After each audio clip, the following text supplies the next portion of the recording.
Good evening. I'm the Maven of the Eventide, and winter is still going. It's cold out there, but getting better. I've got my cozy skull sweater on, and what better thing to do than curl up with a good vampire book?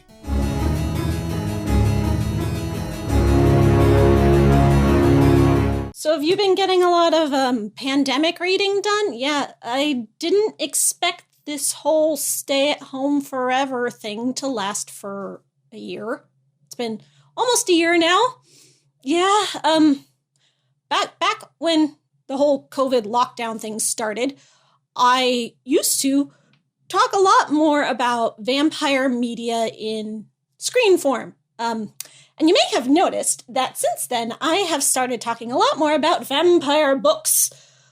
Have you noticed this thing where it's like during a pandemic, your ability to focus on certain things just like disappears, but other things come more naturally? So I haven't been able to watch things at all since the whole quarantine thing started. And yes, I am still in lockdown. I am still quarantining. I know a lot of people out there in the world have decided that they're over it and they're just like going out there and getting sick now. But as someone who's lost a parent to COVID, I'm not going outside.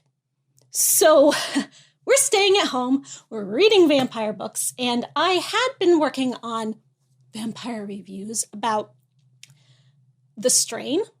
You may recall I did 2 videos about it, season 1 and season 2 of The Strain, and just reviewing things about vampires being a metaphor for government incompetence and government maliciousness against people in specifically a pandemic, but in any case where you've got this horrible government that's just self-serving and it's not doing anything to help the ravages going on in the country or the city, as is in the case of The Strain. Watch my videos. If you haven't seen them yet, you'll learn all about it. It's a bit disheartening. But I couldn't watch anything. I still haven't been able to watch anything. I'm trying, though. I just watched the series, the vampire series, Hemlock Grove, season 1, and I'm working on a video on that. So I'm doing it. We're doing it. You're going to get a vampire review from me on Hemlock Grove very soon. In the meantime, we're reading vampire books, and people keep sending vampire books to my P.O. box. Thank you so much. I'm going to show you what I got, vampire books and things, and we'll take it from there. Arranged by size, because I am organized that way. First we have, he wrote me a letter.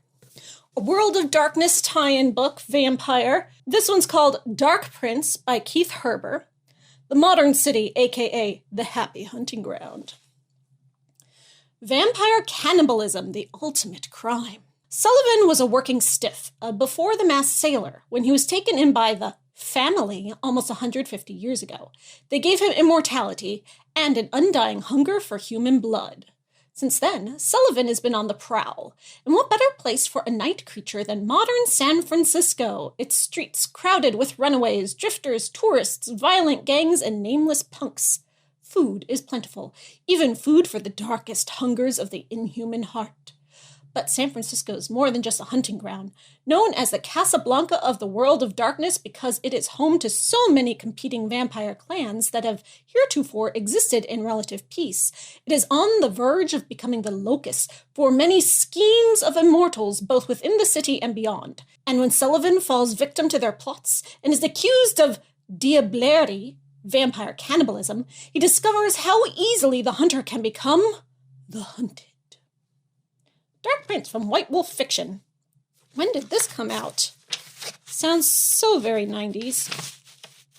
1994! Called it! And the person who sent it to me sent me a letter, too. I always save my letters. I love getting letters. Buffy the Vampire Slayer tie-in novel. Oh, yeah. Joss Whedon's been in the news lately, but, it's no surprise to most people that Joss Whedon is awful. But that doesn't mean Buffy is awful. It does have its problems. But this Buffy the Vampire Slayer tie-in novel is called Coyote Moon, and it is 3rd in the series. Humans by day, evil by night.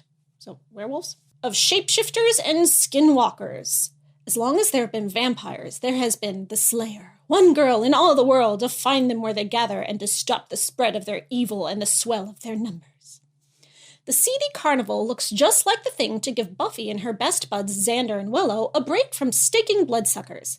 Some greasy food, a few cheap thrills, what more could a slayer ask for? But then Buffy senses something evil behind this carnival.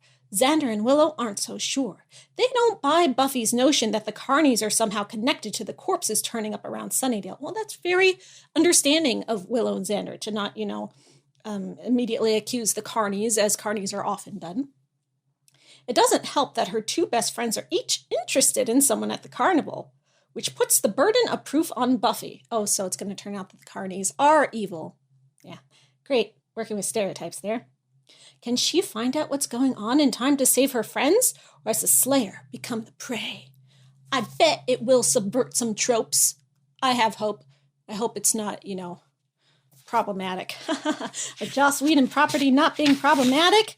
But, he didn't write this book. It was written by John Vornholt, and it came out in 1998. Now, this book I bought for myself. I got it on Thrift Books, which you can find copies of this pretty cheap. This is the Anne Rice trivia book for devoted fans of her dark fictional world. I am a devoted fan of her dark fictional world. It's my dark fictional world, too. 1,000 questions to test your unearthly knowledge. And this is written by Catherine Ramsland, who you may recall is also the author of The Vampire Companion, the official guide to Anne Rice's The Vampire Chronicles, which came out in the 90s, and this is the updated version. So this originally came out between Tale of the Body Thief and Memnoch the Devil, and then it was revised to include information from Memnoch the Devil, because at the time, Anne Rice thought the series was over. She thought Memnoch the Devil was going to be the last book. What a bleak ending that would have been. Good thing that didn't turn out being true. But when Catherine Ramsland worked with Anne Rice to create this, Wiktionary, as it were, for the Vampire Chronicles, she learned a lot of facts. So she took those facts and put them in this trivia book. And I've been flipping through it. Someone in one of my Anne Rice Vampire Chronicles discords that I'm a member of, and I'm a member of many, got this book and made me aware of it. So I had to go get it for myself. And these are hard questions. It's like, what street was the hotel on that David stayed at during this obscure part of this book? And you're like, I don't remember what street that hotel was on. It's, but they're not all like that. There are some good fun questions in here too. Put your Anne Rice knowledge to the test. You thought you were a big nerd about Anne Rice's books. You were wrong, because I don't know half the answers to these questions. And this isn't just Vampire Chronicles 2. It's all of Anne Rice's books. So you've got Cry to Heaven and her erotica novels and everything referenced in this. I'm just going to have to sit down here and, just read all the answers. And then I will know more about Anne Rice's books than anyone other than Catherine Ramsland, apparently. So have you heard of quarantine hyper obsessions? Anne Rice books have been mine. Not that I wasn't a super big fan of them before, but now I'm it is my life. She's my problematic fave. Here we have 3 volumes of Jojo's Bizarre Adventure. They don't have a summary or anything on them, so I can't summarize them for you. But many people are already familiar with Jojo's Bizarre Adventure, and people ask me to review it all the time, specifically the anime. But I've never watched the anime, and I know it has a big vampire character that is very popular in it, Dio, but I've never read it or watched it. So now I have the first 3 volumes, and I can finally familiarize myself with this very popular piece of vampire media. There he is. It's your vampire friend. Forget Me Not by Anka Antochi, The Chimera, Book 1. When tragedy strikes, Ray makes a terrible choice and struggles with the aftermath. In the wilderness of the Tongass rainforest, she finds herself hunted by creatures of hell, monsters she never dreamed could be real, a hidden world, an ancient race, and a secret she discovers by accident give a new meaning to her life, but only if she can escape and return to civilization. If she is to survive, Ray must comply with Ari, her reluctant hero, and allow him to wipe away any memory of this realm. Knowledge is power, but is it worth dying for? I wonder where the vampires come in. I guess the monsters, the creatures of hell and the monsters in the jungles are vampires. Interesting. Well, someone sent me a Britney Spears Valentine's card. Thank you. Is Britney Spears secretly a vampire now? That would be hot. Santa Claus Vampire Slayer by Rob Fasson, to go along with Jane Eyre Vampire Slayer and Maria von Trapp Vampire and Heathcliff the Vampire and all those other classic things. What was the one we read for our vampire book club? Ebenezer Scrooge Vampire Slayer. That was a Vampire Christmas Carol, yeah. So what is Santa Claus doing? Something vile has stained the pristine snow of this holiday eve. A shadow lurking in the dark has slithered its way into the joy of Christmas. It is an ancient and unspeakable evil. One old Saint Nick fought and defeated on this same sacred night centuries ago. But Santa and his trusty helpers, Elmont the elf, and the man called Butlin. This is a very difficult font to read. I think his name is Butlin. Must face this bloodthirsty shroud of darkness once more. Santa Claus must slay the vampires stalking the night before Christmas. Poor Santa, like his job isn't hard enough. You can see it's very small. This is a novella. It's got that sort of like self-published paper look. But hey, someone had to get in on the Santa Claus aspect of the vampire mythos. Oh yes, it is self-published. Cool. Fun. This is Varna Be Friends. Oh, I get it. Like Wanna Be Friends, but Varna Be Friends? By Jaws Rhodes. Varna is a plucky little bat who lives in a beautiful, busy town, but it's hard to be happy when all the other night creatures ignore him or call him names just because he's a little different. The one lonely night, wise Mother Moon suggests an inspired idea that could totally change Varna's fortunes, and he sets off on a brave adventure, meeting all sorts of surprising strangers in his search to find a true friend. Follow Varna as he discovers a whole new world reveal itself amongst the familiar surroundings of his Whitby Abbey home. Aww, this sounds like such an adorable children's book. Oh, it's got illustrations. I'm going to read this to my fledgling spawn. The Devastations of Lust by L.H. Pritchard from the Deadlier Than the Sins trilogy. Vampires roam the streets unhindered. In their midst, the vampiric 7 deadly sins devour the life force of their sin namesake. Oh, are the 7 deadly sins personified? I wonder if the vampiric 7 deadly sins are the same as the regular 7 deadly sins, or if they're different for vampires. Or if it's just saying that the 7 deadly sins in general are vampiric. Like, you got lust going around devouring the life force of anyone who's feeling lusty. And, greed and wrath and all those things. Interesting. I love personified concepts, but lurking in the shadows is a threat deadlier than natural, sin, and human alike. With the disappearance of one of their own, it falls upon Lust to seek answers, find her companion, and expose the veiled menace, all while dealing with her own personal demons, making allies and enemies along the way. Will she have the strength to find her friend and stop the threat? So this has vampires, like actual vampires, as well as vampiric personifications of the 7 deadly sins. That sounds really cool. Thanks for sending this to me. And the cover art of this was done by the same artist who made this book, Jaws Rhodes. The Bloody Chamber by Angela Carter, a classic. This is a collection of short stories by the classic author Angela Carter. And I actually read some of these short stories in college when I was taking a feminism in literature college course for my literature credits. But I didn't read the vampire short story. And one of the short stories in this is a vampire. It's called The Lady of the House of Love. But you have a bunch of other stories in here that all have to do with like monstery forces and werewolves. But I've always wanted a copy of this, and I love this cover art. Thank you so much for sending this to me. One of those true literary, feminist, gothic classics that everyone should read. The Journal of Vampire Studies. Have you guys heard about this? This is brand new. This is a thing that just became. And everyone in the Vampire Library Book Club was talking about it. This literary journal has just been published. It is a academic journal of vampire studies, and it is volume 1, number 1, and it just came out in 2020. And there's going to be more. We're going to have a whole collection of journals of vampire studies for all our academic purposes. I haven't read it yet. I just got it. edited by Anthony Hogg, and it's from the Vampire Studies Association. What's the Vampire Studies Association, you asked? Bunch of nerds. The Vampire Studies Association, VSA, is a not-for-profit organization founded in October 31st.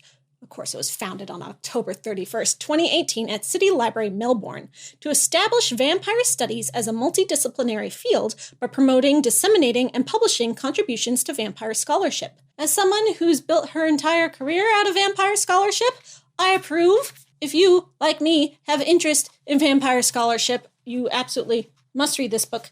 There have been many sort of like compilations of critical scholarly essays of vampires over the decades, but this one's like modern. This is contemporary. This is our future of vampire studies. And it's a compilation of different authors. It's not just one nerd spouting their own personal views like we have with good old friend Christopher Frayling, another problematic fave. So it's not a very pretty book, but, it looks serious, which is, will help vampire studies be taken seriously. I joke, but obviously any area of literary study is a valid area of study and should be considered because vampires reflect society and art is life, and where would we be without the humanities? Very excited to dig into this book. What's in here? What are the papers about? There's peer-reviewed articles, entomologies of vampire with a feast, plot variations in the 19th story of Lord Ruthven, Part 1, syncretism and credulity in Montague Summers' philosophy of vampirism. Is Montague Summers still relevant to vampire studies? Oh, and then there's book reviews, a review of Der Vampir, a German book by Thomas M. Bourne, a review of A History of Vampires in New England by Thomas D'Agostino, The Vampire in Science Fiction, Film, and Literature by Paul Meehan. Oh, yeah, I want to find out what you thought of that book. The Vampire in Folklore, History, Literature, Film, and Television, a comprehensive bibliography by Melton and Hornick. On Vampires by Ronald Murphy Jr. Vampires, The Myth and Legends and Lore by Audrey Sherman. Conference reports. Open Graves, Open Minds present Some Curious Disquiet. Polidori, the Byronic Vampire, and its Progeny, a symposium for the bicentenary of the vampire. Vampire Studies 2019 National PCA Meetings and Events, National Conference in the Popular Culture of Association/American Culture Association. Then some rejoinders, and then some notes, and some obituaries, and appendices. Have I put you to sleep yet? If not, you may have what it takes to be a serious vampire scholar. On to something a little less dry. Vampires Never Get Old, Tales with Fresh Bite. This is a short story anthology that just came out last year, and it was one of those things. It was like, hey, vampires are back. People are allowed to publish books and stories about vampires again. Vampire fatigue is over. Let's get on it. And this was a very fun addition to the new vampire literary repertoire. Thirsty for fresh blood? Sink your teeth into vampire stories from young adult fiction's leading voices. So, popular authors that you've heard of. Who is in here?